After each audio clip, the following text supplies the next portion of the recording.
It is a great honor and a privilege to introduce Yona Amit. Your maiden name was Gallandauer? Gallandauer, yes. And Antonia Gallandauer. Antonia is the Italian name.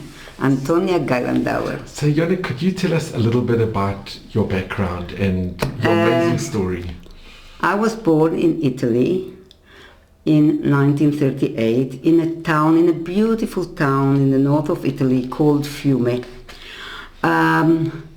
That town, my forefathers came there in many generations before, and one of my great-grandfather came there with 8 children, and they all settled and married there and lived there. The community in Fiume was a very nice mixed community. It was the city, the whole of the north of Italy was conquered at a stage by the Austro-Hungarian Empire, and therefore the Jews from Vienna, from Austria, from Hungary, from Germany, from Czechoslovakia came to Fiume and settled there. And it was a very, very nice community. There were 2 synagogues, 2 communities. There was the Neolog community, because the Austrians and the Germans and the Hungarians had their Neolog community, and there was an Orthodox community. Also, it's very interesting, there were 2 synagogues. The Neolog synagogue was a beautiful building on top of a hill, very majestic, beautiful. And the Orthodox community, we belonged to the Orthodox community. The Orthodox community, the synagogue, was a very small synagogue, beautiful, behind the wall. And what's interesting, the Germans raised the Neolog synagogue that was so beautiful and so special, raised it to the ground, and they did not touch the Orthodox synagogue. It stands still today as it was then, with the Sifrei Torah in it, with the Talitot and the Tfilin and the Gmarot, everything, the book of all the people, the list of all the people that were born there with my name also. We were there. I've got also a picture of, but not here, of my one of my grandsons looking in the Gemara that his forefathers looked the same thing exactly. A beautiful little synagogue. And life in Italy was very nice. The Italians, different from the other Europeans, like the Poles and so on, were not anti-Semitic. And the Jews also in Italy lived just like the Italians. You know, the same language, the same clothes, the same school, everything. We were friends, except for the religion. Yes, but everybody was very friendly, and life was very, very, very nice and very good and very pleasant before the war. The war in Italy, I can show you. Would you like to see the place where you see here? This is Italy. This is where Fiume. This is where Fiume is today. By the way, Fiume is called Rijeka. It is in Croatia because at the end of the World War, it was given as a present by the Allies to Tito, who was a partisan and helped the Allies. And it is Rijeka now. It is near Trieste. Here you can see the voyage that we did when we flew in our flight from the Nazis. And here I can show you. Here are my parents walking in the streets of Fiume. You know, we were also we belonged to the Orthodox synagogue, but we were religious Jews, but we also went to the beach. We went on holidays to the shore and so on. Here is a picture of my brother, myself when I was a year old, and my sister. Here you can see my grandmother, my mother.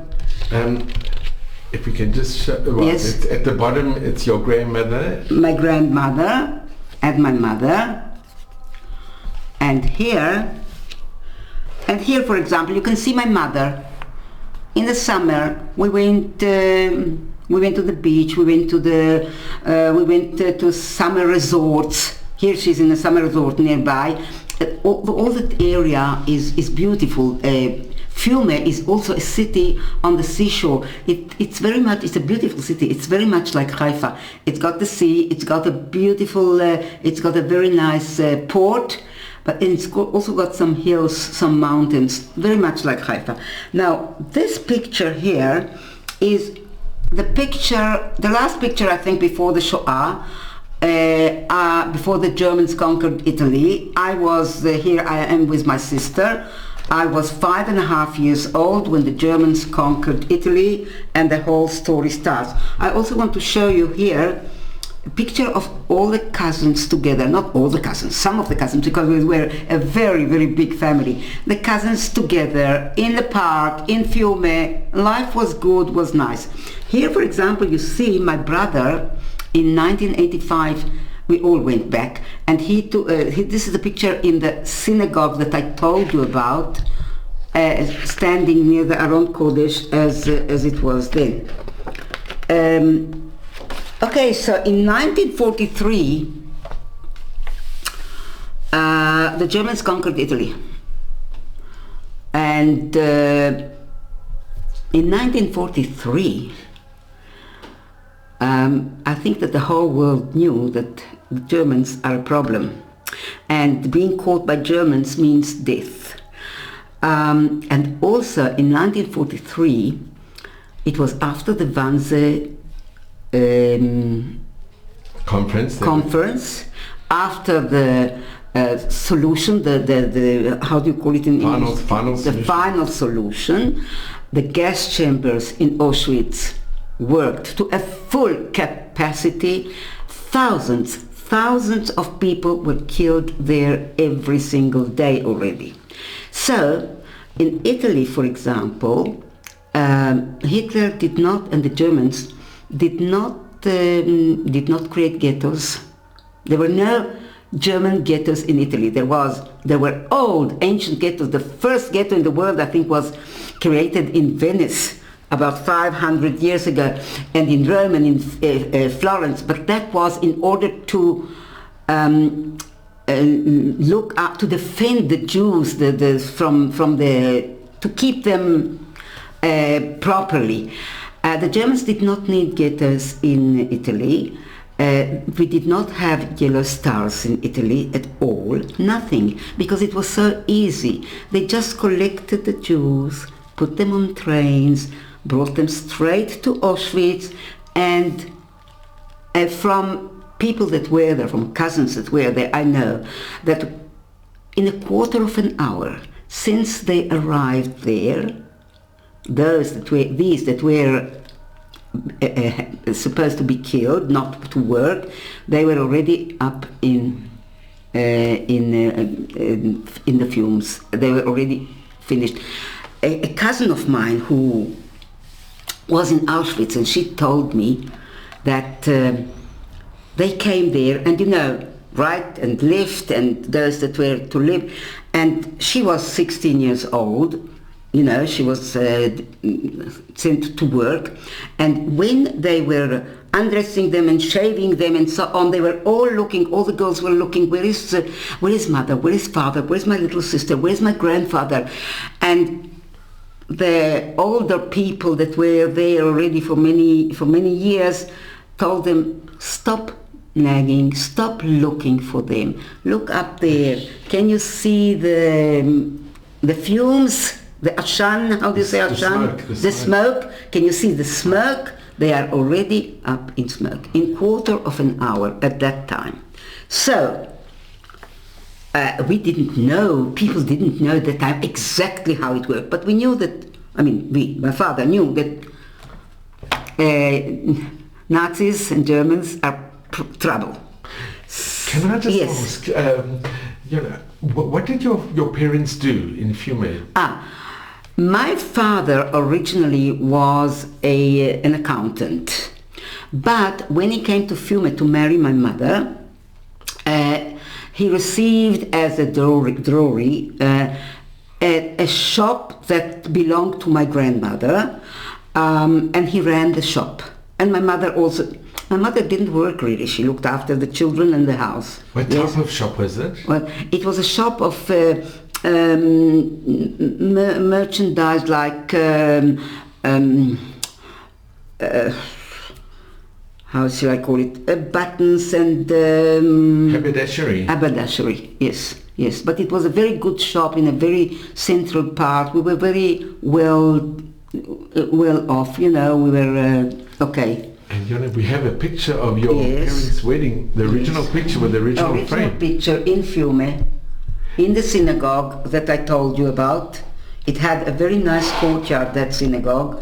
So... And can I just ask, do you remember going to kindergarten? Or No. What are your first earliest I memories? know. I didn't go to kindergarten yet because I was 5.5 years old at that time. I didn't go to kindergarten. My brother, who was older, went to school already. My cousin went to school. They were all going to school, to the regular school, together with all the other non-Jewish children. And they never had anti-Semitism? Never. The relationship were good. It was all friendly. And also in Italy, the Italians, before 43, the Italian Jews were also quite fascist. They belonged to not fascist, but they belonged to the fascist movement. I know that my brother, we've also got pictures, but I can't find it now. My brother went to it was called Balila. It was the youth movement of the fascists. And he had also a uniform, and so it was normal, natural, and Because all his friends went, I'm sure. because everybody went, because everybody. That's how it was then. And you have what is your earliest memories, or do you have memories? I can't remember. I don't remember Fiume before the war, anything special, I know, as I don't know if I showed you the picture. Yes, I showed you the picture of us in the park, and I know that we went to the park. I remember that in summer we went to vacations. I remember learning at a very early age to swim, very early age. We were all time in the water, and my father just threw me in the water and taught me to swim. And normal, usual nice life. And as I said, we were maybe not rich, but we were okay. We were, so, and we had a big family in Fiume. And they were all very well off, very rich also, and life was good. So, in September 1943, when the Germans conquered Italy, my father, very cleverly, decided to run away. But to run away, it's easy to say, but how to do it? We couldn't travel by train or anything, yes. And also where to go. The whole of Europe was already conquered by the Germans. But I tried to think by myself, why to run away? Because maybe he thought, in another place, in a bigger city, where we are not as well known as we are in Fiume, maybe it will be easier to hide. So he hired I don't have the picture here, he hired a horse with a carriage, a carriage, not a carriage, but something, a platform. And the 9 people of the close family, who were my father, my mother, my grandmother, who was my mother's mother. We were 3 children, as I showed you in the picture, And my aunt was my mother's sister, who was a widow, and her 2 children, a boy and a girl. And we all, everybody with a little rucksack on the shoulders. And I don't remember it, but my brother, who was older than me, says that we had fun, the children, because when did we had such an opportunity to go with the horse and it's like an adventure. An adventure. We had fun, but and we drove to the nearest city. We went to the nearest city, which was Trieste, and Trieste was conquered by the Germans as well. But something very important that we spoke about it beforehand, and I said that all of Israel are survivors. Also, those, and you can read it in all books and all stories, those that survived the Holocaust only through miracles, absolute miracles. There is no logic. If you read, there is no logic in how people survived and why people survived. And we had a lot of miracles all the way. First miracle happened on the way to Trieste with this horse and carriage. There was a German post in the middle of the road, it's war. 43, it was war. And they stopped us and they demanded papers. And of course we had to give them the papers. Why? And in the papers it was written that we are Jews. So, logically, what they were supposed to do, what they did to everybody else, is take us and put us on the train and to Auschwitz. And what happened? One of the soldiers, and my brother tells it because he remembers it, one of the soldiers looks at the papers and he says in German, Sie sind Juden. Like he asks the other soldier, what are we going to do with them? And the other soldier is still saying, okay, let's take them to Auschwitz. And I don't know.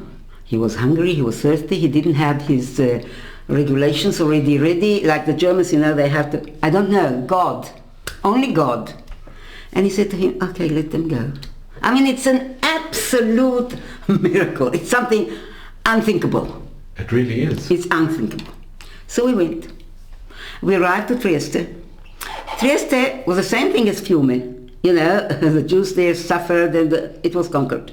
But in Trieste, in the rabbi's house, my father found an address that somebody from our congregation in Fiume left.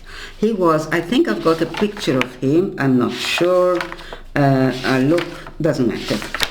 This person, Yitzhak Einhorn, he had a wine shop, wine store, and for everybody, not only for the Jews, in Fiume. And he used to go once a year to the middle of Italy, to a place called Bagnacavallo, where there were vines and places where you make wine. Here, Bagnacavallo. And he used to go there to a winery, and he used to prepare kosher wine for the Jewish community. And he became friendly with the people of the winery, with the son of the person of the winery, and the son also came to visit him in Fiume. And he was, in trouble, looking for somewhere to go, so he went to them. And he left the address at the rabbi's house in Trieste. So my father took that address, and we also went there to Bagnacavallo. So here it's something that it's very, very, very important. We arrive, 9 people, to a family that hasn't seen us before. They don't know us from a bar of soap, have never heard of us. And we ask for asylum, for protection. But not just simply. It's a time of war. There is no food. In Italy, there was no food. The war was terrible in Italy. There was no food. And you know, during war, everybody receives a ration. Yes, we Jews could not receive a ration. You know. So there's no food. They had to look for food for us. And, you know, very well, everybody knows that the Germans killed unmercilessly everybody who helped the Jews. You know, and you don't joke with the Germans, you know. They took everybody who helped the Jews and killed him instantly. I mean, in Fiume, for example, there was one Chassid Umot Olam, a righteous among the nations, who was killed in Dachau. I have a picture of him here, but I don't know if at the moment I will find it. I can't remember. He saved... He saved Jews in Fiume. He was young. I saw a picture of him beforehand, but I can't remember now. If I find it, I'm sorry. Here I've got others, but no, I don't have him here. Anyhow, he is a righteous among the nations, but he was killed in Dachau. He was killed in Dachau. This is for saving, for saving Jews, for helping Jews, and he is written also in Yad Vashem. He's a righteous among the nations. Yes. And so we arrived there, and we asked for asylum, and they took us in, and they had children of their own. They had children of their own. So, you know, we discussed it because we went to visit them. I mean, my brother was there before we went to visit. I went there with my family to visit them. For the first time, we went a few times, but for the first time, I think we went there 12 years ago, or something like this. And before we went, you know, we discussed it around the Shabbat table, and why did they do it? And because I'm the only one in the family that speaks Italian, my children said, ask them, write questions to ask them. They'll remember. I mean, the righteous themselves were not alive anymore. My brother met them. He's got a picture with them also. But we met only the descendants. And I asked them one question. Why did they do it? And one of the daughters whom we met said she was actually a little bit, I've got her picture here, she was a little bit insulted. She said to me, what do you mean, why did they do it? They were good people. They saw people in distress and they helped them. I don't think it's so simple because, I mean, look, we also, I'm sorry, but I'm looking here. Here I'm meeting this, she's the daughter of one of the persons, I'll show you. What was the name of the family? Well, there were two names, I'll show you soon, but she was one, she's called Maria. She was 15 at that time. This is Giorgio. He was my age exactly.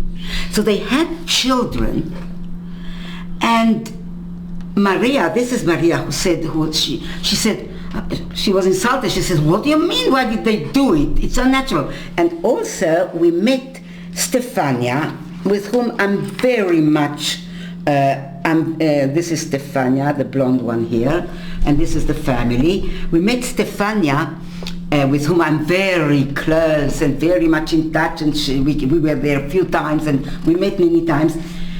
And she told me also that her grandfather, who was Antonio Dalla Valle, one of the righteous among the nations, that I'll tell you soon, he lived with her at the end of his life, with the family. And she always asked him, tell me, what did you do during the war? Tell me how you have the Jews. He said, what did I do? Nothing. I did whatever everybody would do. And we know that it's not like this. And, you know, we discussed it and we said, the family, we also said, okay, we also, our soldiers also are prepared and do it. They give their life in order to save others.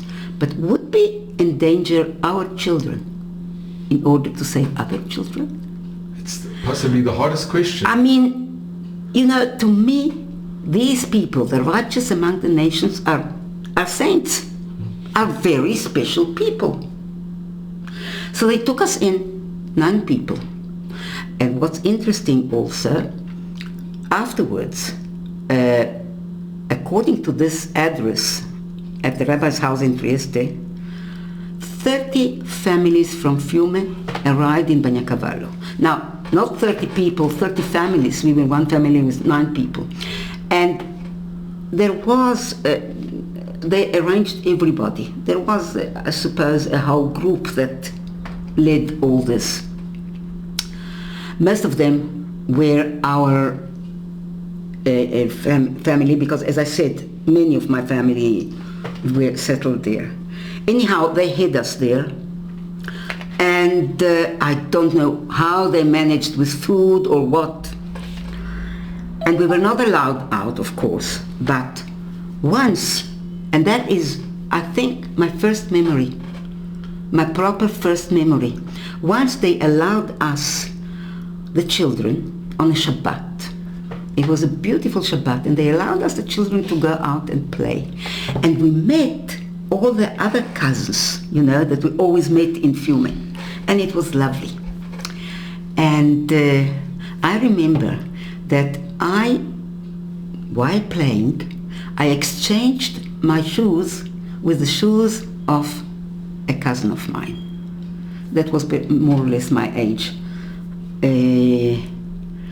And suddenly, all the people that hid everybody came and grabbed us and took us back to the hiding place. And I didn't have time to exchange again the shoes with the shoes of my cousin. And I remember it because when I came back to the hiding place, my father was angry at me. And my father was a real tzaddik. He was never angry, and not with me especially. And why was he angry? Because my cousin's shoes were already old, had holes in, you know, and mine were almost new. And I mean, at that time, bread, food, and we couldn't go to a shop. Who cared about shoes? So I stayed with these shoes. But later, I got to know that it was the last time I saw my cousin and my shoes. My cousin was caught by the Germans not very much later, sent to Auschwitz, and as he was a 6-year-old child, he was sent straight away to the crematorium. And you know that before they were sent to the crematorium, they were undressed, and the Germans, who are very meticulous, have got in Auschwitz still today, they made piles of shoes, piles of suitcases, piles of glasses, piles of the hair of the women, everything. So, can you think of a miracle that is more than that my shoes are in Auschwitz, in the pile of shoes in Auschwitz, and I am here? I'll tell you how this miracle happened, but anyhow, I'm not going to look through pictures. Do you remember his name? Of course. Yitzhak Arnold Berger. Yitzhak Arnold Berger. That's him. That's him. That's him.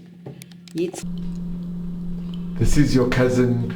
This is my cousin with whom I changed the shoes. Yitzhak Arnold Berger. Arnoldo in Italian. Yitzhak Arnoldo Berger. And this is his sister Elisabetta Taube Berger. We have got the same Jewish name Taube after a great-grandmother that passed away just before we were born. And both were taken to Auschwitz? Both were taken to Auschwitz. I'll tell you your soon. Sister is? This is my sister, this is my cousin. And your cousin?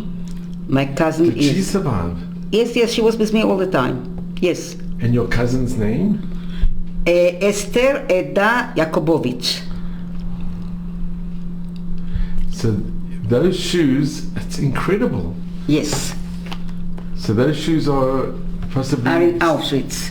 Because, they were caught in 1944, and in 44, beforehand they shipped everything to Germany, and they used everything. They used everything. But in 1944, they didn't ship everybody. I don't want to waste your time and look through the pictures, because I've got pictures here also of shoes and of all the other things, but we'll see afterwards. Yona, this is not a waste of time. This is the most precious time in the No, world. but I can't remember where. As I told you, I have got all the pictures organized properly in the computer, but okay, we'll go on. Why did they come, all the people that saved us, why did they come to take us quickly back to the hiding place? Because there was, I'll show you now pictures. I'll show you some pictures that I have got here. Look, this is Vincenzo Tambini, who was the son of the people from the winery, and he is the righteous among the nations. This is Ezechiele Macacaro. That's Vincenzo's friend. Ezechiele Macacaro was something, a policeman or something in a township nearby. And he was a friend of Vincenzo. And he said to Vincenzo, don't worry. If I hear something that, people talk, as I said, the Italians were not anti-Semites, and they helped. I forgot to tell you before that it is a known fact that because the help of the Italian population is so different from the Polish, the Ukrainians, the French, everybody, the Hungarians, did it all by themselves. The Italians saved and hid Jews, and that is why, by percentage, I think the biggest percentage of Jews that were saved in Europe were in Italy, because the Italian population, the clergy, they all saved the Jews. Anyhow, he said, he told Vincenzo, he said, don't worry, if I hear someone, it's not all our angels, there is somebody, if I hear that someone talks about the Jews, I'll come and I'll let you know. So on that Shabbat, he came to Vincenzo, and he came with a list of names and addresses, a proper list of everybody that was hiding Jews, where they were hiding. He was supposed to bring that list to the Gestapo headquarters in another village, and the next day they were supposed to come and clear all the Jews and the non-Jews. So he came to warn Vincenzo. So I don't know what they did with others. It was a whole organization. But I know what they did with us. So he came, my mother said, because she gave the testimony in Yad Vashem, my mother, and she said that Mrs. Tambini, his mother, who is also a righteous, she said to her, don't worry, we are going to do everything. So in the evening, they took us through a field so that nobody should see, to another hiding place, to another righteous among the nations, and they said, don't take anything, we'll take everything. They took, everything. How much did we have? But they took everything, they cleaned the place. The next morning the Germans came, they didn't find anything, a false alarm. They took us to the house of this righteous amongst the nations, Antonio dalla Valle. Antonio dalla Valle lived in the outskirts of this little town, Bagnacavallo, and he had like a farmhouse. And my mother said, and he had also children. Yes, I told you before, he had a boy my age and a girl a little bit older. And my mother says that she wrote for Yad Vashem that when we arrived in the courtyard of that farmhouse, his mother, the old lady, welcomed us with open arms and said, "My house is your house. Wherever I'll sleep, you'll sleep. Whatever I'll eat, you'll eat," and kissed and hugged each one of us. Now, they were not rich, they were quite poor, and you see, this is his daughter. This is his granddaughter. This is his granddaughter. That we are very much in touch with her.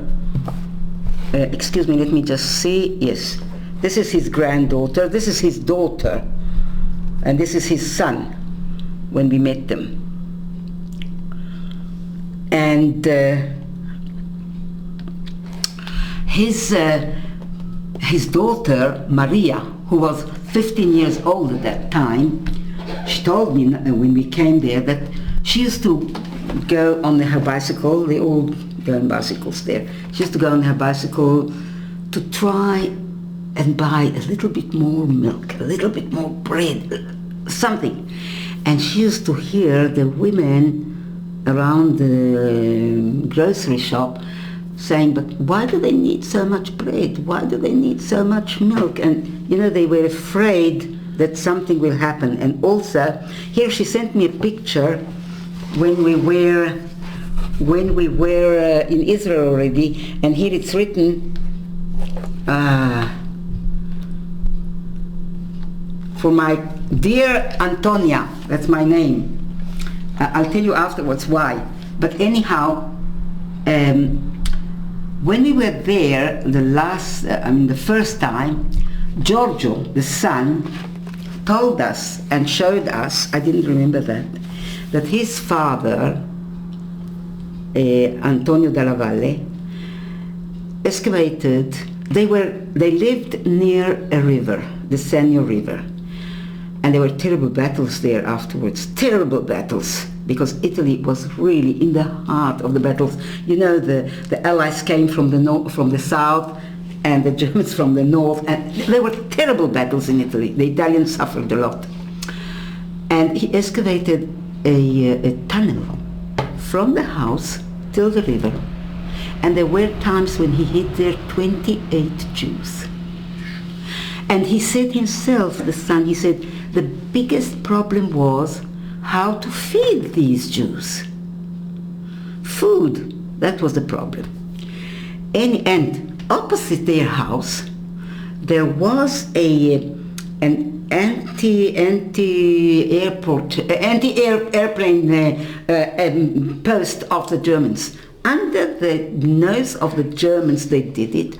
And she told me also, Maria, that at one time a young soldier, soldatino in Italy, they say, at that time Hitler didn't have soldiers anymore after Stalingrad. And he took 15, 16-year-old boys. And the young soldiers used to come to their place. And also, when I told you about the tunnel, when they used to see, because it was opposite their house, the post, the German post, and when he used to see the Germans coming, he used to put the Jews in the tunnel. And this young soldier told him in a broken Italian, he told him, "Your house is kaput," that the Germans suspect that something is going on there, and they're going to blow up the house without his knowledge.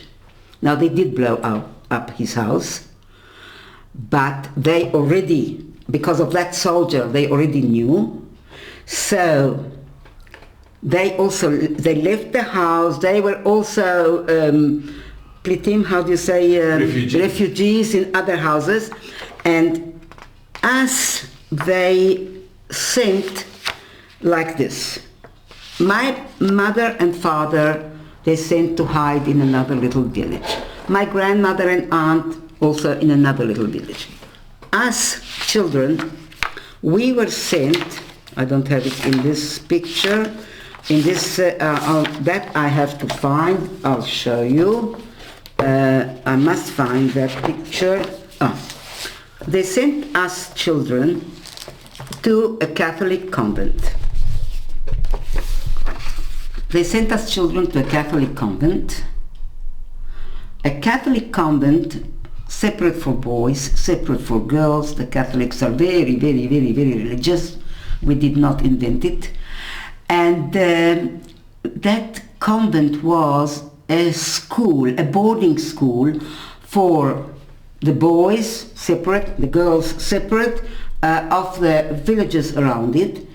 The children used to come there, learn. It was a school, it was a boarding school. On Sundays and their Chagim, their festivals, they used to go home. We didn't, because we didn't have where to go. So we were put in these convents, and nobody in the convent was allowed to know that we are Jews. They were told that we are refugees from the south, because, as I said, in the south the war was terrible. There were many refugees. So they said we are refugees from the south. Only the mother, the head mother of the convent of the girls and the head priest of the boys knew that we were Jews. And they were also in danger, because, for example, my brother says that in his convent German boys used to come and learn also of the German officers. It was a good school. Do you remember the name of the convent? Yes, I know the name. Ancelle di Sacro Cuore di Gesù Agonizzante. And I am in touch, because we went there also, I am in touch with one of the nuns, not one that was there then, but I'll show you one that was older. I'm in touch with one of the nuns, who is lovely, and she always now sends me messages, and she says, we pray for you, we are with you, how are you? All the time she inquires. I want to show you all, if I find more pictures of the convent, because I'm sure I have them. We went to the convent also, and I've got beautiful pictures. I don't know if here, but I've got beautiful pictures of the convent. Here you see, here, this is a picture of Giorgio. Here, this is Giorgio, showing us where his father excavated the tunnel. This is a house that was very much like their house, but it was destroyed. And you see, this is a place where there are a lot of vines, because that's where they do the vines. This is the opposite their house. This is the post where there was the anti-aircraft place. I just want to see if I find the place of the nuns. No, I don't know where it is. Yeah, maybe I'll find it in a minute. Maybe I'll find it. And do you have good memories from being in the convent? Yes, I'll tell you in a minute. Here again, I'm with one of the righteous that we met there. Here we are in the convent. Here, 12 years ago when we went back. Here we are in the convent with the nuns. You see, with the nuns. When we went back, this is one of the nuns. This is Suor Donatella, the one that I'm very much in touch with her also now, and she always prays for us and asks about us. I also want to see if I've got more, because, here, that's what I was looking for. Here, they brought out a very old nun. She was 90 years old, and they asked her, do you remember that there were girls here? And she said, yes, I remember there were refugees, because she knew that we were refugees. So here we met the nuns, and here also we are with the nuns, you see, in the convent. And I remember from the convent, quite, first of all, First of all, the most important thing here also, we are in the convent with the nuns. Here, I'll show it to you in a second, because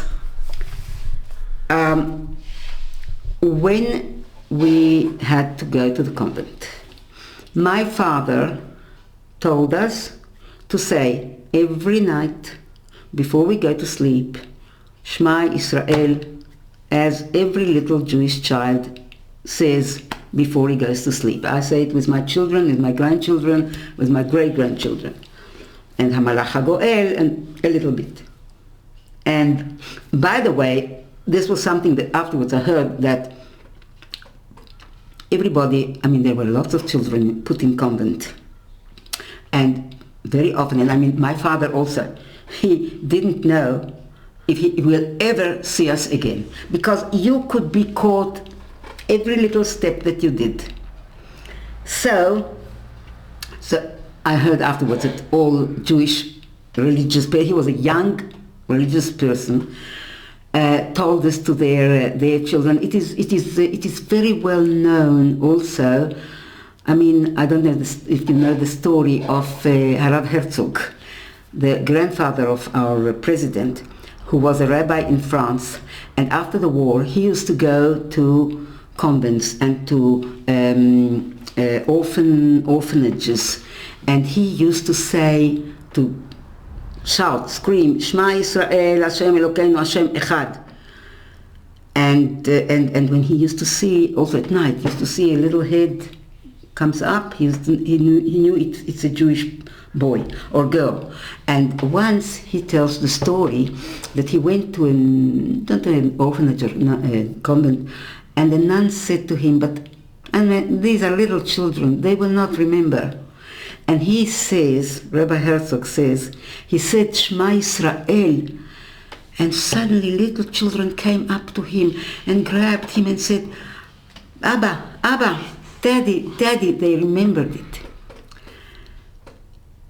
So, I remember, and of course, there were many Jewish children who were put in convents, and the parents didn't come to get them because they were killed. And there were quite a few cases of children that remained, that knew that they were Jews, but they remained Catholics. There's one very good example of what's his name now? I can't remember. He was in Paris, Lustiger. In Paris, exactly. Lustiger, yes. Father Lustiger. And he knew he was Jewish. He knew he was Jewish, and he remained. He was so high up that he almost was called to be the Pope or something. And then here in Ein Karim in Jerusalem, I knew personally a priest who also, he was a priest until the end of his life, but he knew he was Jewish. And there were many cases like this. I don't know if you've heard, but maybe I'll tell you afterwards. There was in Poland a little boy, who, when he was 8 days old, I think in Warsaw, his parents gave him to a non-Jewish family, and they were all killed. And the mother told the non-Jewish family, bring him up as a Christian, because the Jews have no future. So he was brought up by that Jewish family, and until the age of 35, he did not know that he is Jewish. It was a non-Jewish family that brought him up. The Christian family that brought him up, and they didn't tell him, he didn't know. He only, all the time, saw that he looks different, and he didn't understand why he looks different. At the age of 17, he decided to become a priest. And he went to the seminar and he became a priest. And he was a priest, a very well-loved priest. At the age of 35 or 37, when his non-Jewish mother was dying, she told him. And then I'll cut the story short. And then there's a beautiful film about it. You should look at it. I don't know how it's called it's called Karua. You should see the film. He decided to come to Israel. And he went to Sde Eliyahu, to Ulpan. And he was torn. Can you imagine a person of 35? He was torn between Judaism and Christianity. To cut a long story short, he found here family, cousins, he found in Israel. To cut the long story short, he became Jewish. I think he was circumcised already before. He came back to Judaism. He lives in Jerusalem. He works in Yad Vashem. And he's completely Jewish. But anyhow, I've actually met him.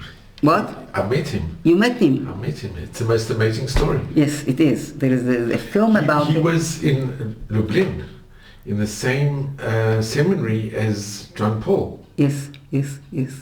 So anyhow, I remember that. Look, with the Catholics, as I said, they are very religious. They pray as they wake up in the morning, before eating, after eating, in the evening, all the time. And they taught us the prayers. We said because we are refugees. Do you remember some of the prayers? Oh, very little. I remember Pater Noster Kestai Celi. It means Avinu Shebashamayim. Simply, it means Avinu Shebashamayim. The same thing. Our Father in heaven. Our Father in heaven. Yes, Pater Noster Kestai Celi. Or Ave Maria. And I remember that. I've got so many things to tell you about the convent, but I remember about Shema Israel. Thank you.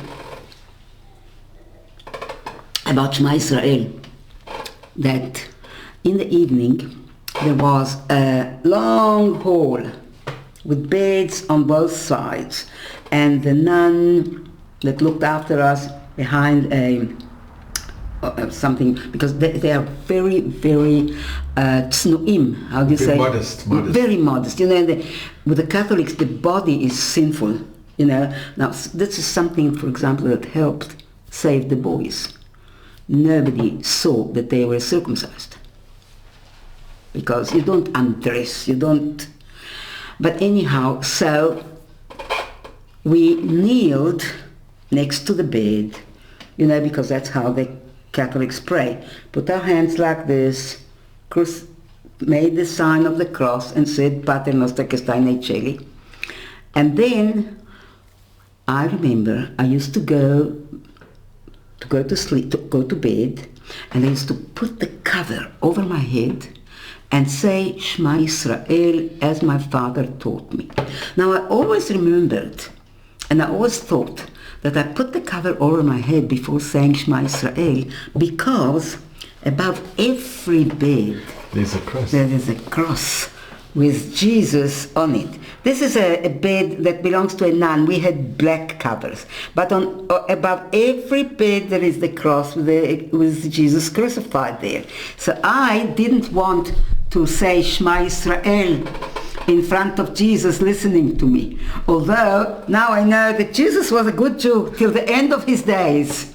Only his disciples made him what he is now. And I don't know if they said Shema Israel then, but I'm sure he was such a good Jew. I'm sure he said Shema Israel also, And but afterwards, somebody asked me later in my life, how come that a little girl like this, how did I know not to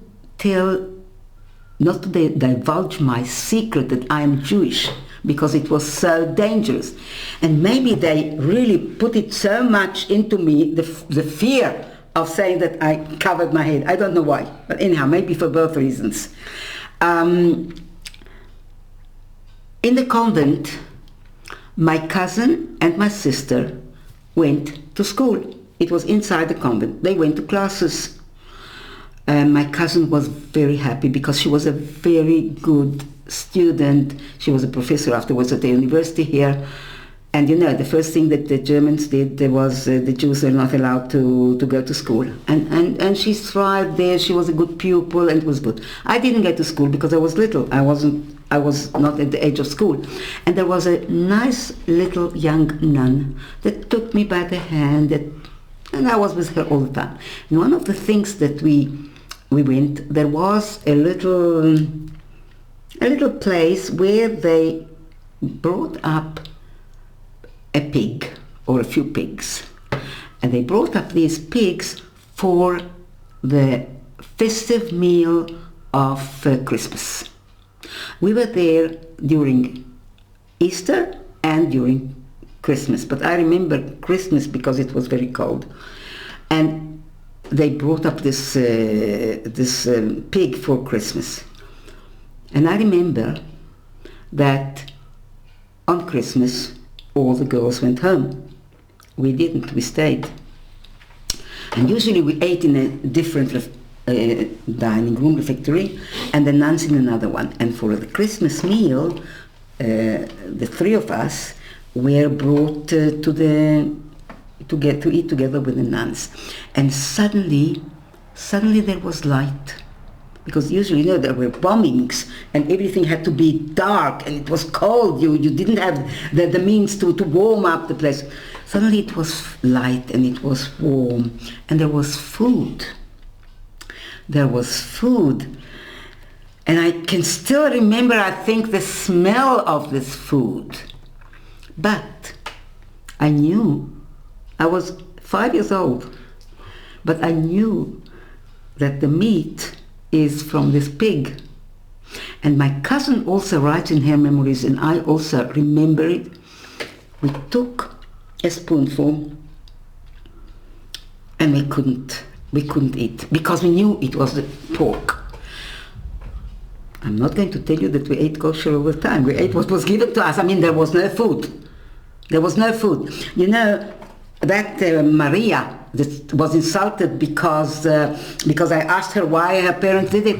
She used to go by bicycle from Bagnacavallo to Lugo, where the convent was, that we traveled quarter of an hour by car. She used to come, I think, almost every day to bring milk for the little girl, for me, because they gave us some black concoctions.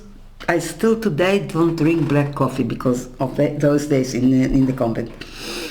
But anyhow, and another interesting thing, at that festive dinner on Christmas, there were 2 other girls sitting there in the dining room. We didn't know anything about them, they didn't know anything about us, but obviously they were Jewish. Afterwards, I found out their names, that there were 2 other girls there.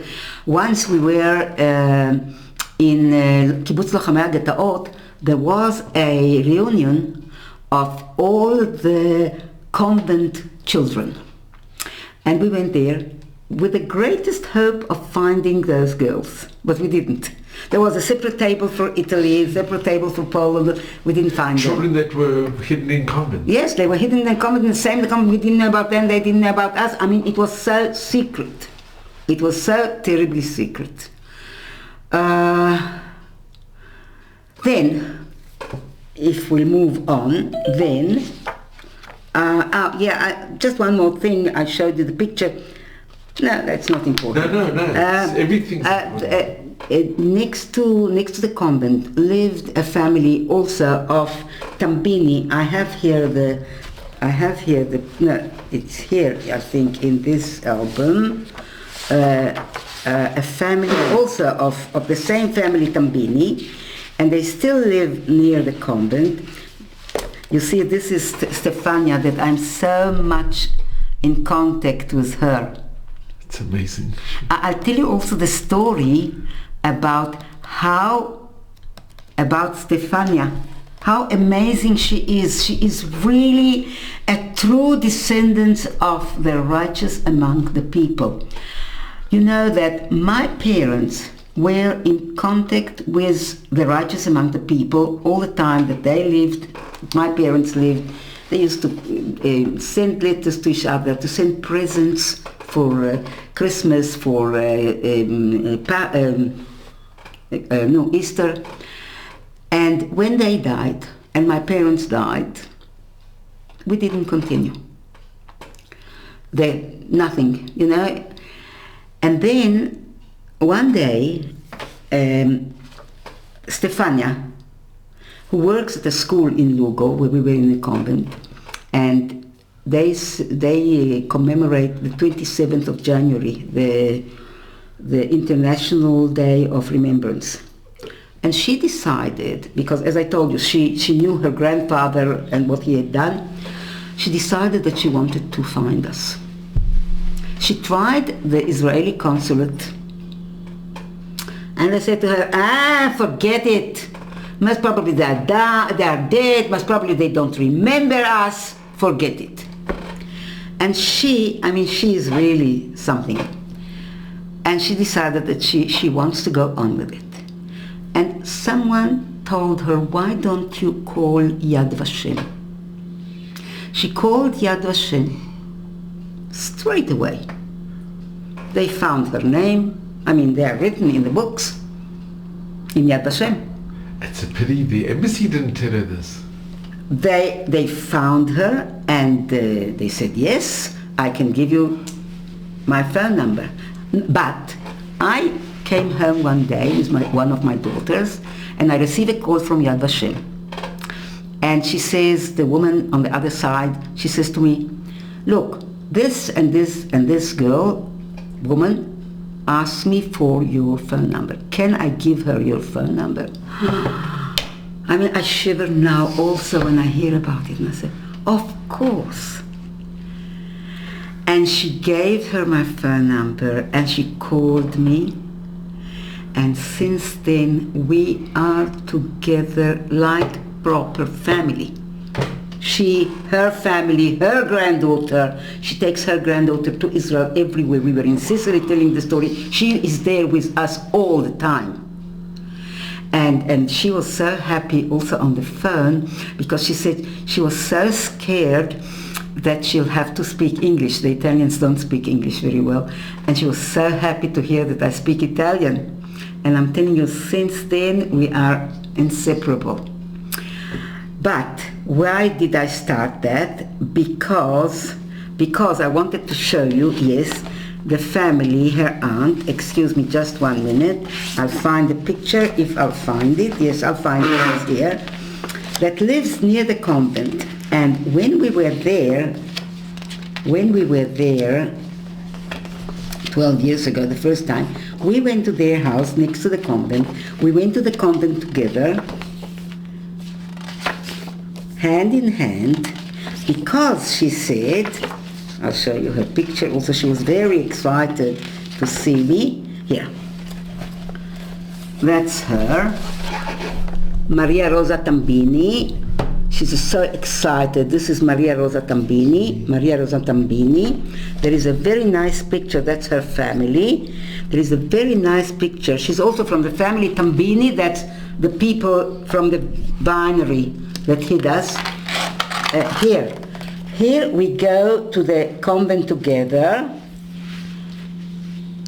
She said, as we used to go before, because she told me also, no, I don't think we got any more pictures of her. As I said, on the computer I've got all the beautiful pictures. She told me that on Sundays, when she was 12 years old then, on Sundays when all the girls used to go to their families, they used to come to the convent.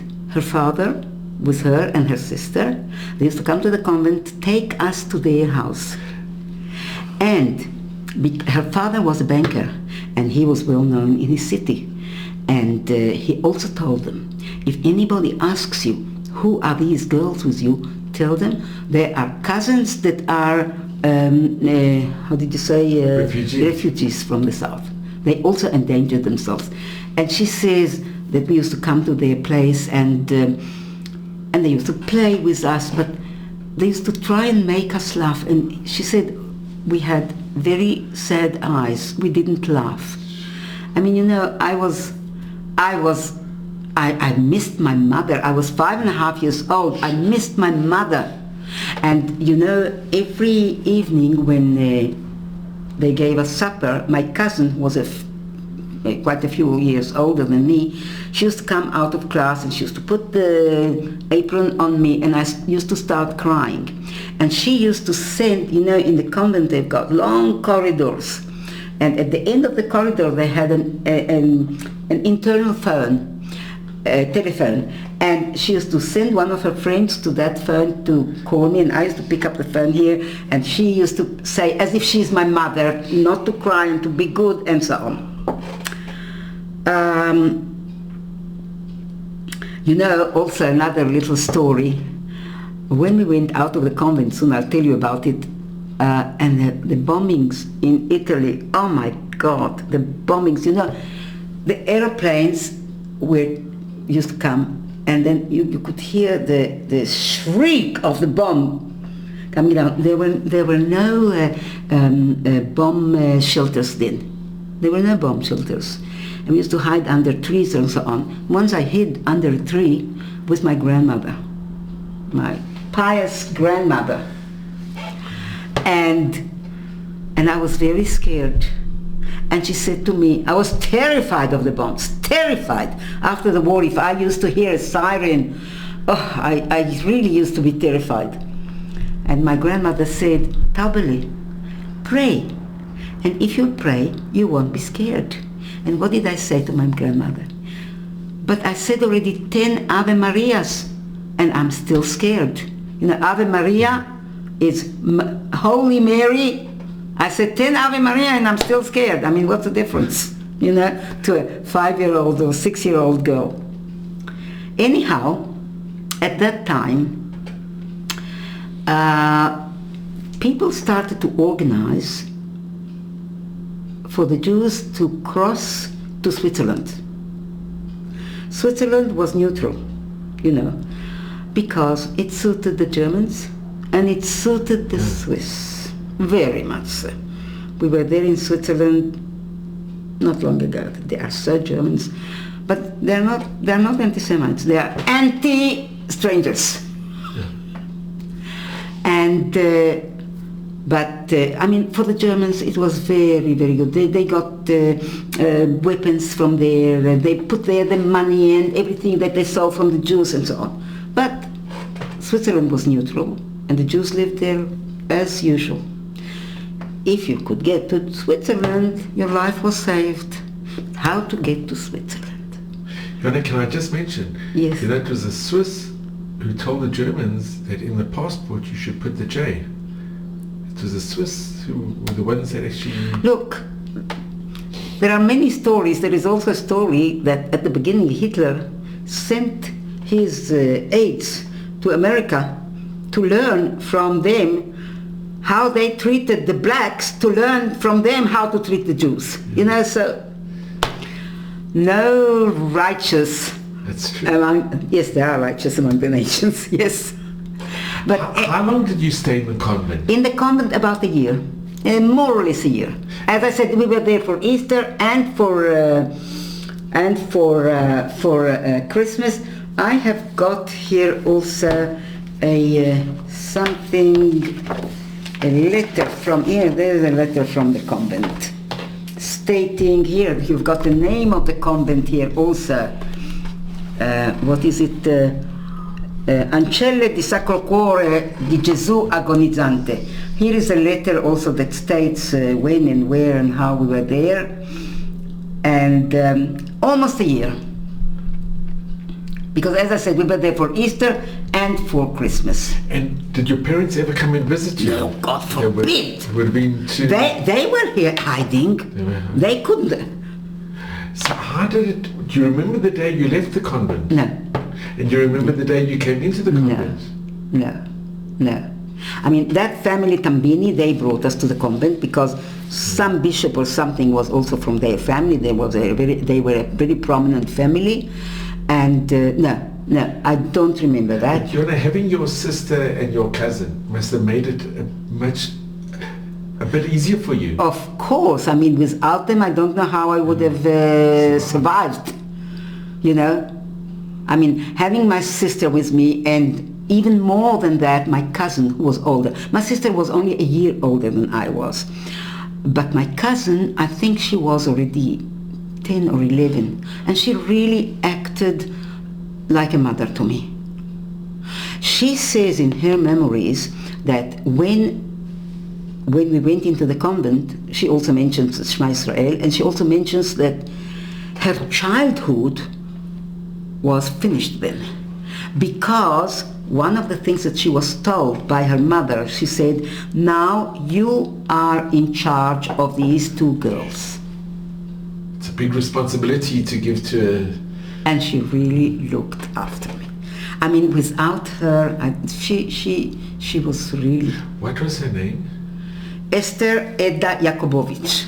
I showed you her in the... So, to go to Switzerland, I mean, we couldn't go by train, we couldn't go by car. The Germans at that stage, that was 1944, I mean, everybody who was sane in his mind knew that the war is going to end with the, not the victory, defeat. With the defeat of the Germans. The Germans also, besides Hitler, they all knew it. Yes, they all knew it. And the Germans, there is a very, very good book written by an Italian. It was written in English because he was in England when he read the book, by a person from Milano. He was a youngster of 17, and he also used to bring the Jews over Switzerland. And the book is called Beneath a Scarlet Sky. And he tells also of the war in the north of Italy, the state of the situation in the north of Italy.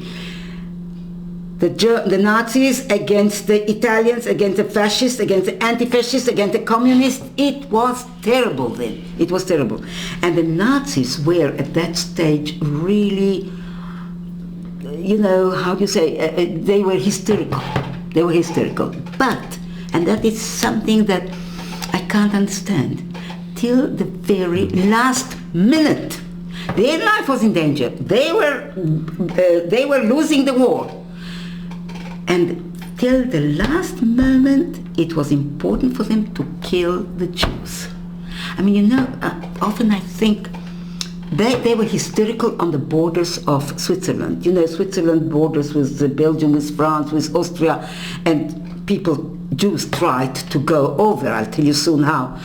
And they were there with their dogs, with their Alsatian dogs, running after the Jews. And I mean, save yourselves, idiots!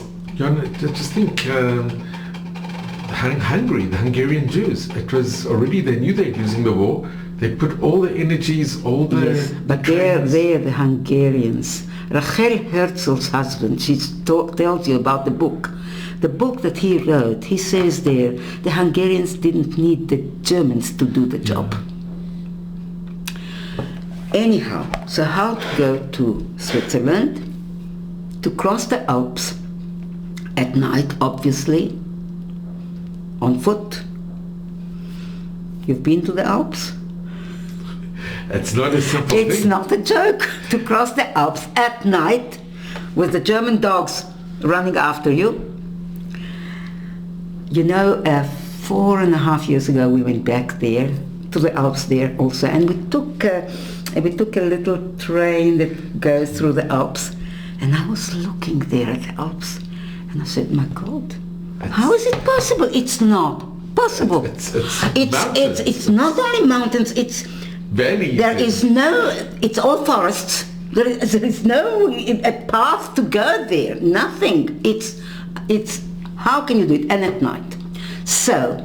I just want to ask you, before going into Switzerland, after you were released from the convent, did you stay with your family, with your parents? For a very little, short time, but I can't remember it all. And did the whole family survive? Your grandparents? Yes. Everybody survived? How do you say the Mishpacha Garinit? The whole immediate family? The immediate family survived. Lots. I'll tell you. It's a real miracle. I'll tell you about that miracle. That's unbelievable. Anyhow, I've got also a picture on my computer that I show when we were there, the Alps in August. The Alps in August are covered with snow. Anyhow, so these righteous among the nations took some in Italian we say contrabbandieri, smugglers, some smugglers that during peacetime they used to smuggle, through the Alps in order not to pay... Contraband. Contraband, yes. Contrabbandieri in Italian. And during wartime, they didn't smuggle goods. Who was interested in goods? Food. But there was one sort of goods, Jews. And for every Jew we paid a lot of money. And they took the Jews, because they knew the way more or less, they took the Jews across the border, across the Alps to Switzerland. So that's what I told you about that young boy, the 17-year-old boy from Milano. He didn't do it for money. He was also he was learning to be a priest, and the priests in Italy helped a lot. So we were still in the convent, and they assembled. They took the righteous among the nations took these guides, and they assembled a whole group of our, not the immediate family, the large family that I told you, the cousins, and then that were there in Bagnacavallo, and of course we were supposed to go with them also. And only then they took us out of the convent.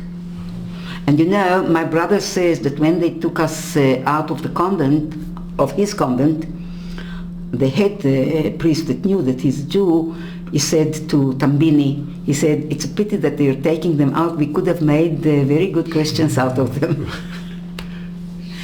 Anyhow, so, and also Tambini, this that I showed you, he told my father, he said, leave the children in the convent. They are safe here. It's very dangerous to cross the Alps. Leave them. But my father didn't want to leave us there. And when I'm thinking now, at least 2 cousins that were in the convent with my brother would have been saved. But anyhow, so this group assembled. And the biggest miracle that happened to us, my grandmother, in one of the places where she was hiding, she fell and she broke her hip. And Vincenzo Tambini already, helped her, and he already prepared the fake papers to all of us, and to hospital, to a doctor that was with Jews and so on. But she couldn't cross the Alps on foot at night. She couldn't. They had to carry her on her back. And these guides refused, did not want to carry her on her back. My parents were prepared to pay 3 times as much. They refused. So my father decided that we are not going. If the grandmother is not going, we are not going. She wasn't his mother. She was his mother-in-law. But he was a real tzaddik. And she begged him. She said, you are the only man, you've got 2 families here, 5 children, save the children. I've already lived my life and this war is going to finish, they'll hide me, go save the children. He wouldn't. So the whole group went, we stayed. And then comes in the story another righteous among the nations. She is, she's supposed to be here. Just a second, if not, then she is in the other book. Excuse me 1 minute, and I'll show her. She was here. Here. She's called Lydia Cattaneo. Here she is in Yad Vashem, planting her tree in the, it's the Avenue of the Righteous. The Avenue of the Righteous. And this is her tree, just before we went, and with her name under it. She is a mother of 4 children who saved 50 Jews. I'll show you a picture. I've got it in the album here. She really endangered. She was unbelievable. She saved 50 Jews. I don't know if I've got it here or where do I have it. I have it here somewhere. Yes. I have it here somewhere.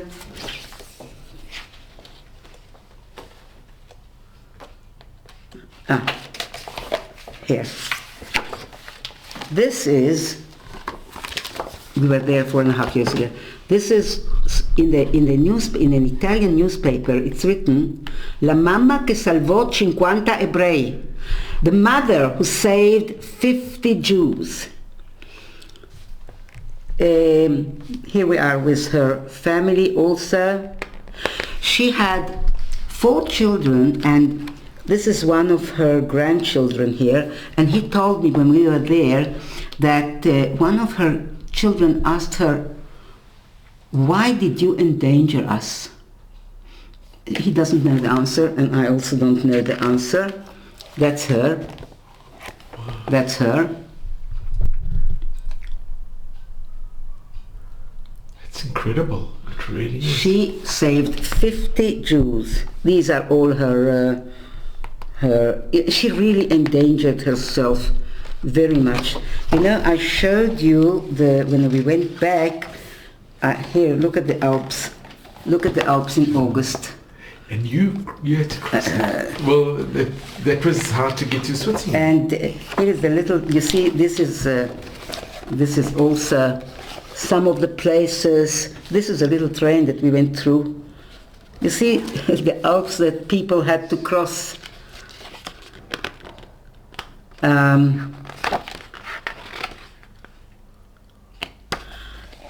So Lydia Catania, so they stayed, not for long. Lydia Catania got for us 3 other contrabandiers. And we traveled, then we had already forged papers. We traveled to a place called Sondrio, and from Sondrio we've got here also all these places. We went there from Sondrio to another place that's called all in the border. Here's a nice picture. Look at her with her children. Lydia Catania with her children.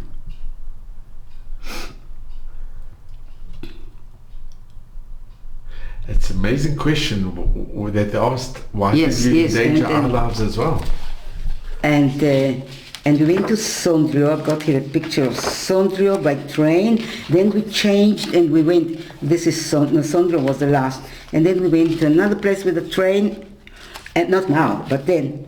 And then from the last place till the beginning of the mountains, we went again with a horse and carriage, but this time we were covered in straw.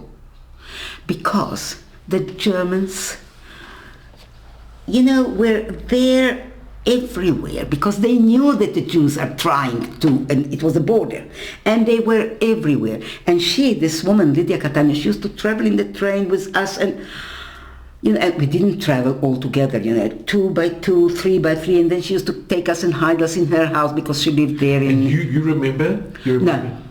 No, I remember the crossing of the Alps. That I'll tell you in a minute. Until we reached, somewhere in the Alps, somewhere at the beginning of the Alps, which is today it is called the village of the contrabandiers, of the smugglers, the village of the smugglers. They've got a restaurant there called the Restaurant of the Smugglers, with the menu of the smugglers. And and it's quite high in the Alps. Here also you can see in August, we were there in August, the Alps, part of the Alps. It's snow, yes. And we were there in May. Anyhow, so we arrived there, and also these contrabandiers, these smugglers, hid us in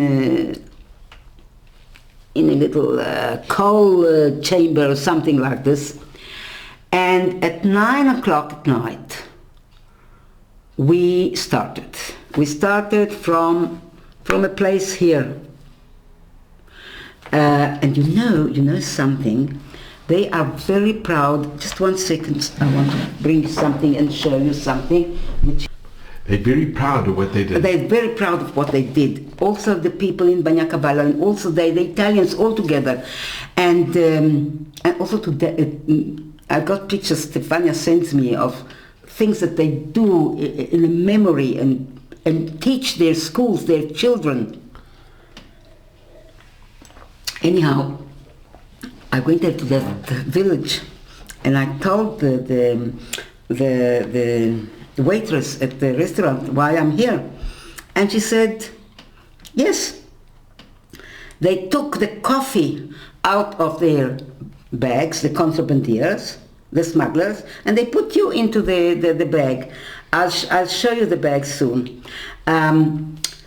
Anyhow, we started at 9 o'clock at night. Each one of us had a little rucksack on, and that is something that I will never forget in my life. It was a most terrible night. It was raining. It was dark. It was cold. It was terrible. Again, a miracle. It was such a terrible night that, just remind me if I forget to tell you what happened to the big group that went. It was such a terrible night that even the Germans didn't come out with their dogs. Anyhow, it was terrible. Now, we didn't see anything. And the path where we went was so narrow that, you couldn't walk like this, because on one side is the mountain, on the other side is the drop of the mountain down, and we gave hands, but we went with our back to the mountain. I'll show you during the day the mountain, what it looks like, if I find the picture. There is a place called the Wall of Death, and if I'll find it, I'll show it to you.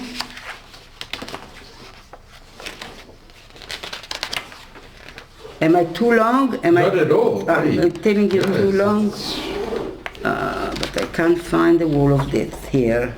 Why can't I find it? Which is a pity, because, again, I've got it on my computer. I've got everything on my computer. Why? That's a pity. Where could I have it? No, it's not here. It has to be here. It has to be here.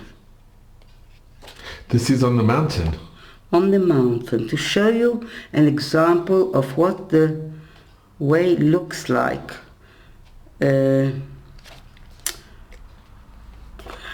a pity if I can't find it. It will be a pity. It will be a real pity, because it has to be in one of the albums, but it's not here. The Wall of Death. Anyhow, here. See, Here. Another miracle. This is taken during the day, of course. This is so narrow. It's so narrow. Look, this is, you see the woman walks there with her back to the mountain. Here already is the drop of the mountain, and it's called the Wall of Death. And why is it called the Wall of Death? Because many people walking there at night fell down to their death. And I And you know, I'm walking there with the shoes with a hole in their soles, you know.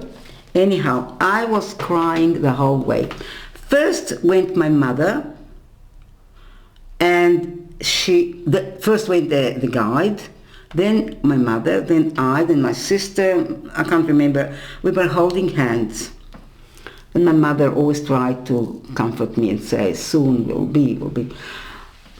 Once it was slippery, it was muddy, it was terrible. And once my cousin slipped and fell down, but his rucksack got hold of one of the bushes, and one of the guys went down and brought him up. And I remember he lost his shoe, and they put a sack with something on his, and then he also fell once again, and his sister were holding hands. He also fell with him, but they were saved. It was such a terrible night that the guides said, we cannot go on. We will never reach, we have to go back. We can't go on with the grandmother on our back.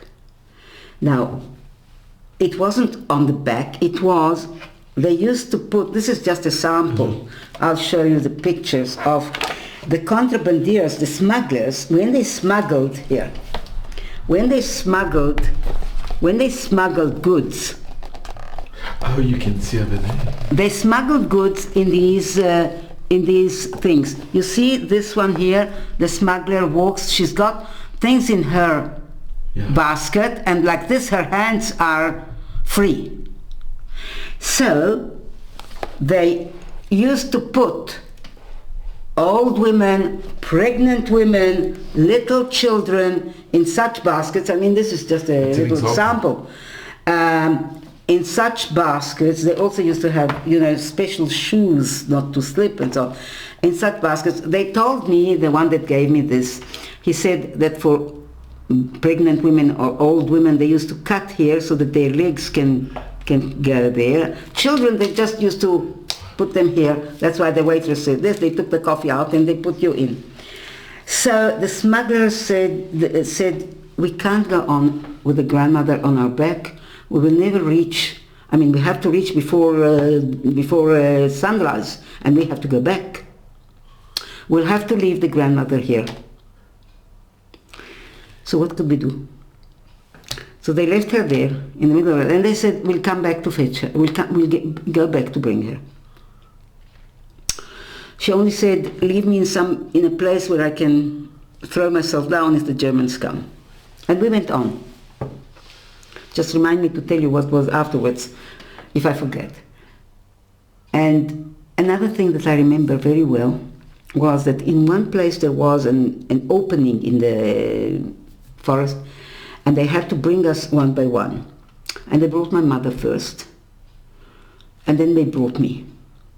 And I found her sitting on a log, and she hugged me, and she cried, and she said, oh, Taubele, you also arrived. And I was a little girl, and I was insulted in my heart, and I said to myself, didn't say to her, why is she crying if I arrived also? She should be happy, shouldn't she? I asked her this question in Jerusalem, but I already knew the answer. I was also a mother and had children already. She was a young woman. She had 3 children. We were not in Switzerland yet. We could get caught any minute. And she was crying because she thought maybe she will not see her children growing. And she was pregnant. She was pregnant, and she thought she won't see her son, her child. She didn't know what it was. But again, I've got a very good picture of that child. As you've got the picture here. He was born in Switzerland, and That was your brother? That was my brother, my little brother. He was born in Switzerland. He became a paratrooper. He was killed in Gaza in the war of attrition in 1970. He was already married. He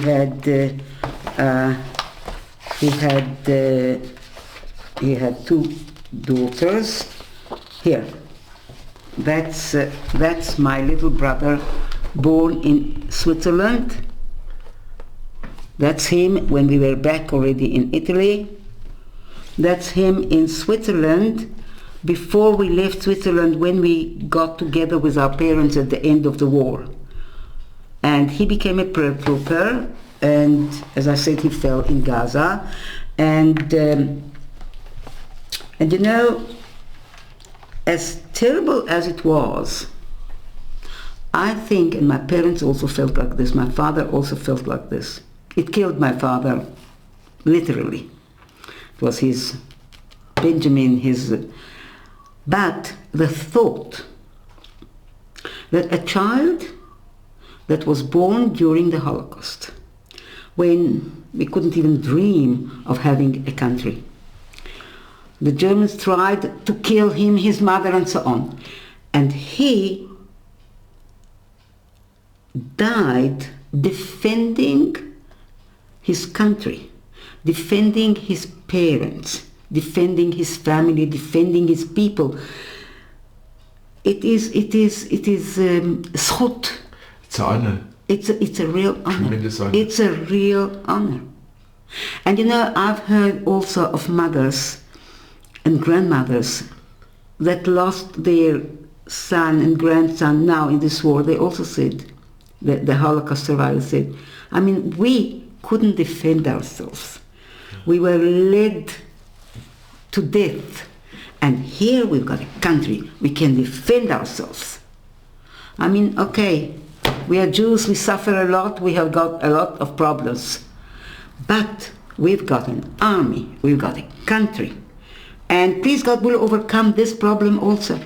As we overcame the Shoah, we'll overcome it. But anyhow, going back to the story, we're almost at the end.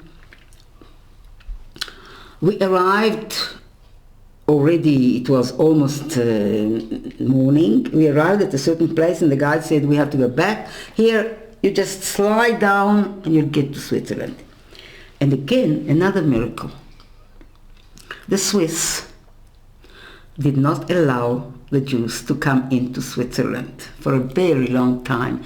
They used to come to the border and they used to send them back, knowing very well to where they sent them. There is a very, very a story, that a book about it, about 72 people that came the whole night. They crossed the Alps, they arrived at the border, and a soldier was standing there with a gun and told them to go back. And they said, look, we've come the whole night. If we go back, we are going back to a certain death. So kill us here. Okay, why go back to it? Kill us here. And he didn't have the heart to kill them. But later on, I think in 1944 already, when the whole world knew that the Germans are going to lose the war, the Swiss decided to be on the winning side. Yes, like they were before on the winning side, they decided this time also to be on the winning side. So they wanted to be on the good side. So they started to allow, at the beginning they started to allow old women, old people, pregnant women, sick, little children in. When we arrived, they allowed everybody in already. So we went down, we arrived there. Again, we the children, I'll come back to tell you about my grandmother and about the other group. We the children were sent to a Kinderheim. Children's home. Children's home run by Jews, run by the Joint. But again, we were not with our parents. My parents were sent to no, I don't remember the word, the Plitim... refugee. The refugee camp, also a Jewish refugee camp run by the Joint. And my grandmother and aunt were sent to another such refugee camp there. We were not free in Switzerland. You know which area you were sent in? Or was it near a town or? Yes. My parents were sent to Morgène, because there it was young people with children. My mother was pregnant. My grandmother and aunt were sent to, can't remember the name now, I've got it, but I can't remember it now. And we were not free in Switzerland. We could not go free around, we didn't see our parents, we couldn't travel to our parents, nothing. But the Kinderheim, it was good. It was, again, we were without parents. Yes, but it was good. Again, I was with my brother there, with my sister, with my cousin. Well, what area were you in? We were in near Lausanne, I think it was called Grub. We were at the place 4 years ago when we went again. We went to Grub and we found the Kinderheim, the exact Kinderheim. That's the place. That's the place. We found it. And it's the same as when you were there? What? It hasn't changed? It was the same. We've got beautiful pictures of it. Just a second, I'll see if I can find beautiful pictures of it. Here. This is an old picture. This is the new. This is the pictures from then. I mean, you can see that it was renovated. Yeah. And you have memories, you remember? Now, unfortunately, we couldn't go in because the owners of the house were on holiday. And we couldn't go in, and I was very, very upset. But I was so excited when we found it. Here. We took so many pictures of it because we were so excited to have found it. And I remembered, I looked at it. When I looked at it, I said, this is the house. It's exactly the same. I mean, you see, it was renovated, but it was exactly the same. And, I want to show you also, I remember we had, I remember there we received packages from the United States, and I received a doll. A little doll. I don't have it, I lost it. But it was very, very much the same. Where is it? Here. It was a doll, something like this. It was a little doll, something like this, with a blue dress. And I didn't have toys. In the monastery also in the convent we didn't have those toys. And I loved the doll. And it was, in those days, the dolls weren't made from this. It was made from caoutchouc, something. And I remember that once in the winter, we sat somewhere and somebody told us a story. And we sat next to the fire because it was cold. And I had my doll with me and I put her near the fire so that she should be nice and warm. And suddenly she got a hole in her head because she melted. But anyhow, I still love blue very much because of the doll. I just wanted to come back and tell you about my grandmother and about the other group. The guides, when they went back, they already had received the money. They didn't have to report to anyone. And even if they had to report to anyone, to find an old lady in the Alps, they didn't find her. They didn't do that. They went back. They took her. They brought her back to the coal shed. They contacted Lydia Cattaneo. And she went there really, really in danger with, they said, a train full of Nazis, of Germans, and what is a woman doing there? She went there, she gave them more money in order that they should feed her. And my parents, after the war, wanted to pay her back, and she wouldn't accept. And they took her again on a night with the moonlight. And the Germans started to shoot at them. So they went back to the coal shed, and on a third night they brought her back to Switzerland. And she also is buried here in Jerusalem. On the other hand, the group that went, that we were supposed to go with them, a big group, 2 cousins came back from that group. They were 17, 16, and they told us the story. They went also, they started at night, also just like us, with little rucksacks on there, and in the dark, in the night, and suddenly they heard shots. And the guides started to shout, "Don't shoot, don't shoot, it's only us, we brought us some more Jews." Gave them, put them on a train, straight to Auschwitz, and as I told you, in quarter of an hour, after they were brought there, my cousin with my shoes, with all the old people and the young people, if I were there, I would have been up in the films. And it was your father's decision not to leave your mother. It was God. My father, the righteous people were the shlichim. Yeah. My father was a real tzaddik. I always think about him. A 34-year-old man, a young man, with 3 children at that time,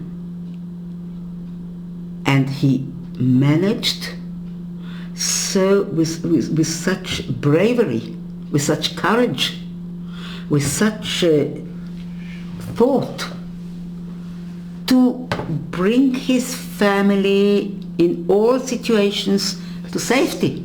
It is not a simple thing to do. And you know, when we talk about it, my son said, when we were in Yad Vashem that time, he said, you know, he was always the grandfather. He was just a grandfather, just a person. We never knew what a person he was. What a brave, courageous, clever, help of God. A real tzaddik, I mean, with my grandmother. And anyhow... so that group, the smugglers basically, they gave them up? Yes. It's not the only case. Some people are good, some people are bad. And you so easily could have been... And we, thank God... You were meant to be with him. Only, yes, if not my father, if not my grandmother, if not my father, we were meant to be there. And you know, I'll show you something. Also, it's interesting. I hope I've got it here. I'm not sure, but I do hope I've got it here, because it's something very interesting. As I found the other thing, maybe I'll find this also. In Bagnacavallo, they, as I told you, they are very proud of what they did. They have erected a marble stone with the names of,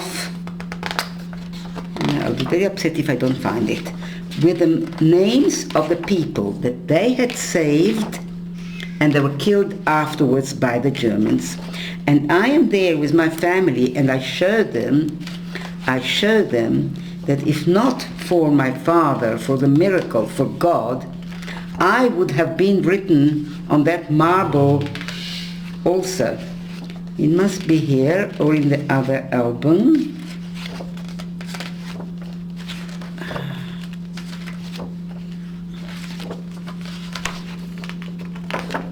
It's really something, should be here.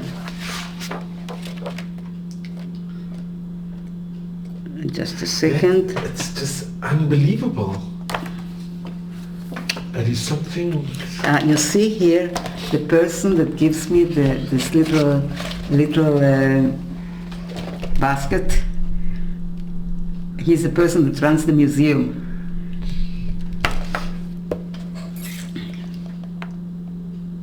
They must have been so honored that they had a survivor. But many survivors of that area that went through are there. Many survivors got. It should be in this album. It can't be here. It doesn't belong here. But really, and I'm there standing with my family and showing them, if not for God, for my father. For your grandmother. I would have been written on this marble stone, and you or my family wouldn't have been here. But I'll tell you, while I'm looking, I'll tell you, it has to be here. I don't understand why not. Maybe I just don't see it. In Switzerland, at the end of the war, we got back. Do you remember when you reconnected with your parents in Switzerland, when you were allowed to see each other? I only remember one thing, that when my brother was born, at one stage the Red Cross took us to see him at our parents. I can't find that picture, it's a pity. The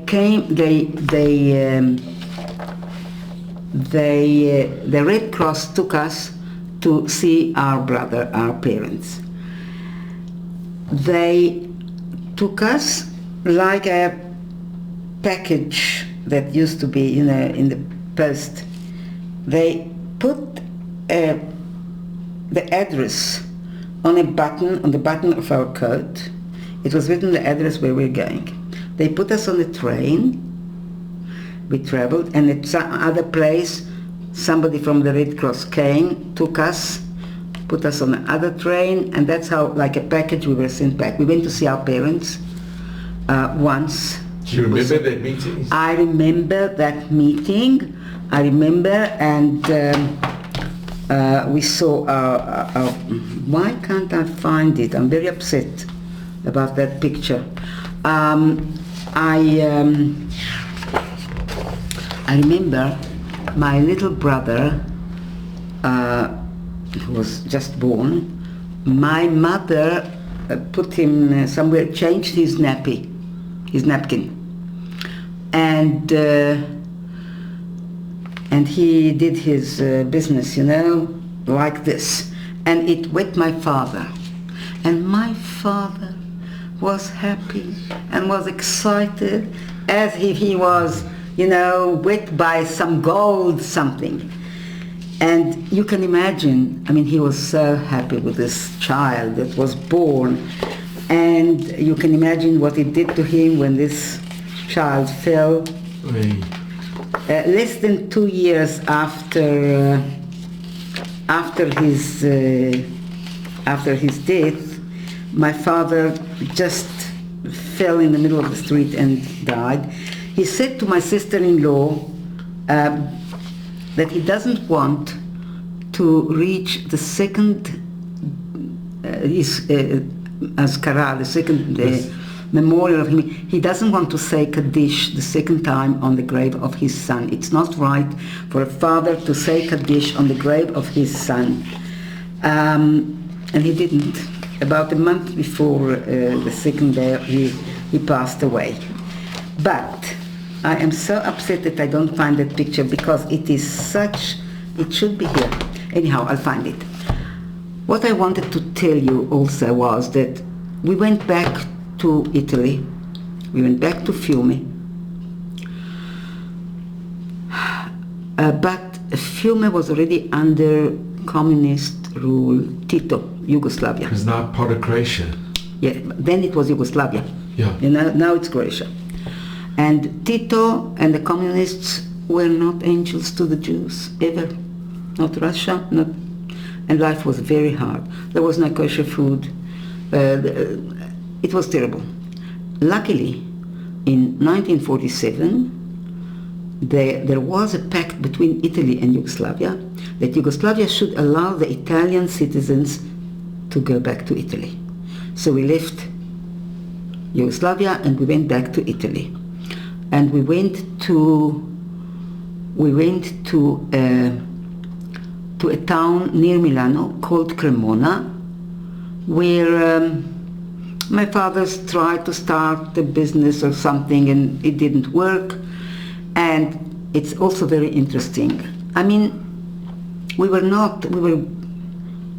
Jews, but not Zionistic, who knows what. A lot of the family remained in Italy, in Milano, and became very rich. We didn't. And my father was asthmatic, very, very badly. And that city in Cremona is near the river Po. It's a very industrial city, and the air there is very bad for him. And once he went to a Jewish doctor there with my mother, and the Jewish doctor said to him, half jokingly, "You know what would be good for you? The air of Jerusalem." And my mother tells, and I don't remember, I was already 7 years old or even more, and I don't remember it. My mother says that they came back. We were still all the 9, already 10, because my brother was with us, living together, and they told us a story. And she says that we children started to dance and sing around the table and say, "Yes, yes, let's go to Jerusalem, let's go to Jerusalem." And that's how it happened. We came to Jerusalem. We came to Jerusalem at this time of the year, just before Pesach. In 1949. In 49. In So the state had already 1949, been yes. In 1949 we came to Jerusalem. And here also something I think important. At that time, I mean, we came to Israel. And we were put in a Olim camp, in Machane Olim. It wasn't like today. Israel in 1949 had nothing. So like an absorption camp. Absorbed for... in tents. The absorption camps were in tents. And we were put in a tent. And it was a very rainy season that... Was it after Ma'abarot? No, it wasn't Ma'abarot. It was before Ma'abarot. It was Beit Olim called. After Beit Olim, that was in tents, started the Ma'abarot that were in little pachonim, but that was in tents. In 1949 it was tents. Beit Olim it was called. And very soon, I mean, it was rainy. I remember it was full of mud, and in order to go out of the tent, you know, you had to pull some planks on the floor. We, the children, were put in places of Aliyat HaNoar. Have you heard of Aliyat HaNoar? At that time, Aliyat HaNoar did absolute wonders. It was especially done for children. Like a youth village. It was youth camp, places, especially done for children coming from the Holocaust. Mostly orphans that survived, and they did wonders. Why? Because we didn't have to come straight away into the life with Israelis. We didn't know Hebrew. We only spoke French and Italian and French. And we were put in such an institution of Aliyat HaNoar in Ra'anana. And there were only girls that came from Poland and from Romania. And they didn't speak Italian or French. So I remember in 1 month I learned to speak Hebrew, because in order to survive you had to.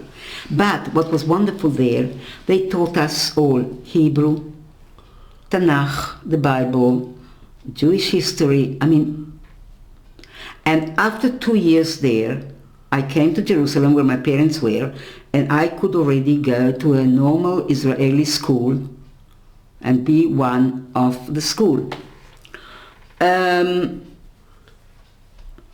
And here, I grew up, I went to school, I went to a very good school here in Jerusalem. Which school did you go to? I went to Horeb. My daughter's at Horeb. Yes, it was a completely different Horeb. It is no comparison. Horeb at that time was the school of the elite Rehavia, Yeke, professors, rabbis. The German. It was something. I taught afterwards at the school there also. It was not what it was. It's completely different. It was something. And the headmaster also was Yona Cohen, German.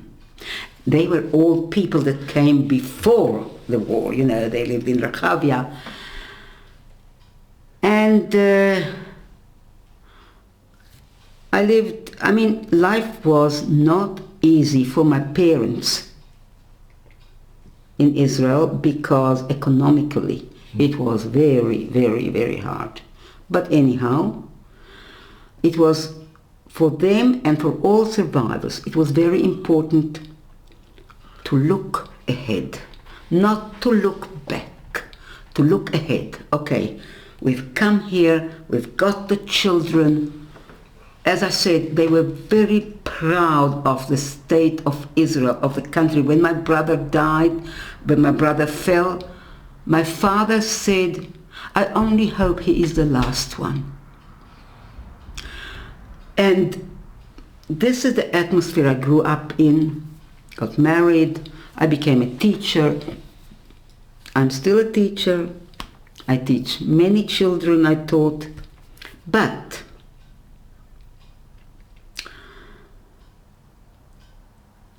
all my adult life, it started, after I had children, I brought them up. And I know that most, or if not all, survivors feel like that. I felt guilt. Why did I survive? Why did others were killed? 6 million Jews were killed, 1.5 million children my age. Why did I survive? It's a guilt feeling. And I looked all the time for a reason. How should I prove? I survived. God took me out of that. I have to do something. Everybody had to do something with their life. And it really was an issue. It was not easy. Until one day, I was on sabbatical, and I was in a group of teachers that we read a book that somebody wrote about the Holocaust, and then the person that wrote the book came to talk to us, and I said to her, do you feel that by writing the book you have fulfilled the reason for for being saved? And I told them my problem. Because Primo Levi, the Italian writer, he said, in Auschwitz, he said, I have to survive in order to tell. And one of the teachers there, she shouted in the group, you survived for your daughter that lives in Psagot. She knew her. She lived the center. And I didn't realize the full impact of their things until I realized I have got, Baruch Hashem, 4 children, 22 grandchildren, 10 great-grandchildren, right. Another one on the way, Bezrat Hashem. And they all, and that's very important to me, they all live in Israel. And not only they live in Israel, but they are part of this country. They are the country. In this war, I had 9 of them fighting in this war. Still, I've got a few in Miluim. And they are part of Israel. I was one, I don't know why me, but my aim, I was one that was meant to revive this people from the ashes. And I am satisfied I have done it. As I said, all my children and grandchildren and great-grandchildren live in Israel and are very active in their life and in the country and in the giving of the country. And please God, they will always be here. And that is mainly the message that I have to give. Our aim is this country. This country is a gift of God. If Israel would have been, then the Holocaust would not have happened. Our country is our safety. Never again something like this will happen. That, okay, we are going through a difficult time, okay. Be'ezrat Hashem, we will overcome. As we overcame, but at least we have a country, we have the army, we can defend ourselves. And the young, I think it's very important that the young people that were born in this land of milk and honey, real land of milk and honey, you know, everybody wants our country. We are really something in computers, in everything. And people that were born here, maybe they take it for granted. And they may think, okay, but we have to know from where God took us out, from which pit God took us out and gave us this fantastic country, and we have to keep it and see to it that we continue, because this is our safety, this country. It's so true. That's the only thing. That's the only thing. And I also think that all Jews should live here. If all Jews would live here, we would be stronger. And okay. It's so true. Here's the picture behind you. It's incredible with your dear family. It is amazing. And I just can I just ask you, with all the miracles, yes, have you ever counted how many of absolutely incredible miracles that I found the picture. That I was okay, we're going to show the picture. Yes, yeah. No, if you could show it, and then I'm going to ask you. This is, wait. Here I'm standing with the family, and here are the names written, that's in Banyacavallo, written the names of the people that they saved, and then they were caught by the Germans. I'm showing here the name, it's small and you can't see it. Here also you can see the stone itself. Yeah. The names of my cousin, that I exchanged the shoes with him, and I say to my children, you know, if not for the miracles, if not for my father, if not for the miracles, God's miracles, I would have been written here. I also want to tell you that I have been to Poland, to Auschwitz, 2 years ago, with the mayor of Jerusalem to the March of the Living. And it was the first time that I stood in front of the shoes. I mean, I couldn't see my shoe, but I've got one friend that works in Yad Vashem, and she said to me, it's time that you should go and see your shoes. So I went with one of my daughters. Was that the first time that you were... Yes, it was the first time. I didn't want to go, and it was the last time. I felt in Poland that I am stepping on the biggest grave of my people. In every pole I saw a couple, It was terrible, but I do believe that the youngsters should go, because what you see there and what you feel there, you can't see and feel anywhere else. It's very important. So I just want to What thank did you want to ask? I just want to thank you, and I'll ask. Sure, this has been for me the greatest honor and privilege. It really has. You know, have you ever thought or calculated how many miracles that you and your family went through? It is just Uncountable. every miracle is Uncountable. unbelievable. It is something. I'm saying, we only met good people all the way. But you know, it's God. It's God's miracle. But it is also my father. I don't know. It's miracle. Well, it's you know, I miracles. want to mention when we went to Poland, it was 6 years ago. They have a museum of Polish Rightous Gentiles, and there's the Ulmer family, which I will never forget, because they did hide Jews, and there was a family of 7. The wife was pregnant, and one of the local people informed. They killed all the Jews, and then they killed the Ulmer family with all their children as well. They were all killed. And in Italy, they would have, if they would have discovered you or somebody would have informed, those people put not only their lives, they put the whole family's lives at stake. Yes, their children. Yes. So it is the most unbelievable angels. They are very special people. This Stefania, that I'm in touch with her, and also this nun.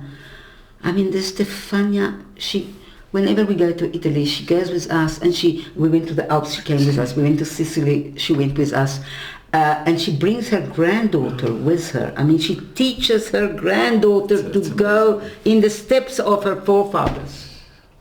Well, you came from the most amazing family, and you are so incredibly special. And to the viewers who's going to watch this, Yad Vashem has made, I think, one of the most spectacular movies about your life that's going to be shown to a lot of children in Israel. And not only is it inspiring, but it is I talk to a lot. Touching. Yeah, I talk to a lot of youngsters in Yad Vashem. But every person that you tell the story to, you touch their lives, and they're not the same afterwards. So I just want to thank you I am so incredibly Thank grateful. you very much, because it's important that it goes, everywhere. You should just only have mazel and bracha Amen. and all of Hashem's blessings. And they should maybe come back from the war. Please God, I've got 4 now in the war, and more are going to go. It's the second round already that are going. Bezrat Hashem, Please I God, hope that they'll please come God. back. Well, I am so grateful to you. I am sorry that I kept you so long. I could when stay I start going, you stay can't here stop me. I could stay for many more hours, but it's been really incredible. I'm sorry that I kept you so Not much. at all. I couldn't. It's been the greatest honor, really. And just to see your parents, I mean, you had the most incredible family as well. Yes. My father was very special. My mother also, but my father was. But you know, your parents are looking down, and they are very, very pleased. You have and you see, these are my grandchildren already. These are, one of them is missing, one photo is missing. No, I didn't get it yet. You are somebody, please God, all of Am Yisrael should try and emulate. Toda. You are an example to all of us. Wow, really. toda. Thank you.